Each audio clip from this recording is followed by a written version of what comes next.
Princess Diana died approximately 90 minutes ago after a car crash in Paris. Princess Diana dead. Oh, she died. Where's the remote?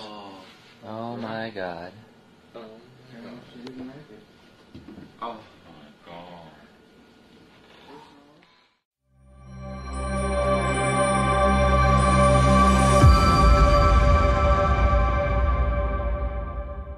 في 31 أغسطس 97 ماتت الأميرة ديانا، الأميرة اللي كانت محبوبة من كل شعوب العالم. وإحنا النهاردة مش جايين نتكلم عن موتها، إحنا جايين نتكلم عن الأسباب اللي كانت ورا موتها، وإن الأميرة ديانا قبل ما تموت ب10 شهور سابت رسالة خفية، والرسالة ديت لما ظهرت كل اللي حاولوا ينشروها ماتوا. والرسالة ديت كان فيها 4 كلمات بس، لو كانت انتشرت وقتها كانت ممكن تغير تاريخ بريطانيا كلها. في يناير 97 الأميرة ديانا كانت قاعدة مع صاحبتها المقربة سيمون، وكتبت ورقة وسلمتها لها وقالت لها خليها معاكي، لو حصل لي حاجة هتعرفي مين اللي وراها. وغالبا الأميرة ديانا كانت عارفة إنها مش هتعيش كتير، علشان كده كتبت الورقة ديت وسلمتها لصاحبتها، وكانت عارفة إن العيلة المالكة مش هيسيبوها تعيش قصة الحب اللي كانت فيها وقتها مع دودي الفايد، خصوصا لما اكتشفوا إنها حامل من دودي الفايد، وإن جابها للطفل ده هيخليها تفضح أسرار العيلة المالكة. بس اللي ديانا ما كانتش عاملة حسابها عليه إن بعد 3 أيام سيمون ماتت فجأة في حادثة سير غريبة، والورقة اتسرقت من شقتها.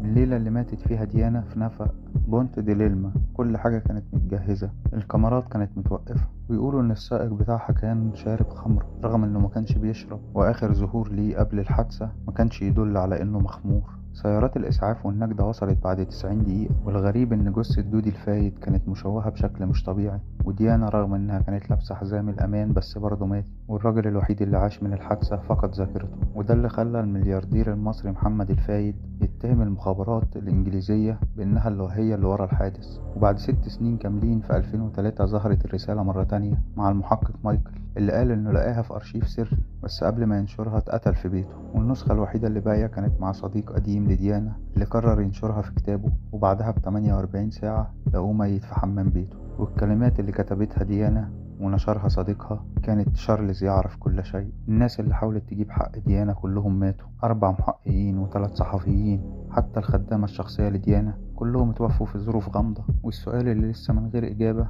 ايه اللي كانت عايزة تقوله ديانا يفضح العيلة؟ وليه العيلة الملكية خايفة من الورقة دي لحد النهاردة؟ وماتت الأميرة ديانا أميرة القلوب، بس السر ما ماتش معاها.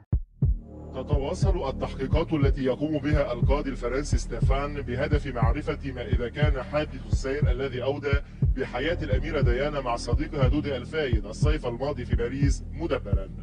القاضي ستيفان استمع في قصر العدل في باريس إلى والد دودي محمد الفايد الذي دخل إلى باحة القصر من دون الإدلاء بأي تصريح وسط زحام شديد وتدافع المصورين والحرس الشخصي للفايد. أوساط آل الفايد والمقربون منهم باتوا يعتقدون فعليا بوجود مؤامرة الهدف منها منع زواج دودي والأميرة. وذهبت بعض المعلومات التي نشرت في الصحف والمجلات الفرنسية مؤخرا إلى حد القول بأن العرش الملكي البريطاني هو الذي دبر هذه العملية لقتل ديانا ودودي، خصوصا وأن الأميرة أبدت رغبتها في اعتناق الإسلام. لو وصلتوا معانا لحد هنا ما تنسوش تكتبوا لنا في الكومنتات رأيكم، تقولوا لنا عايزين نتكلم في ايه تاني، وما تنسوش تدعمونا بلايك وكومنت وسبسكرايب. شكرا ليكم.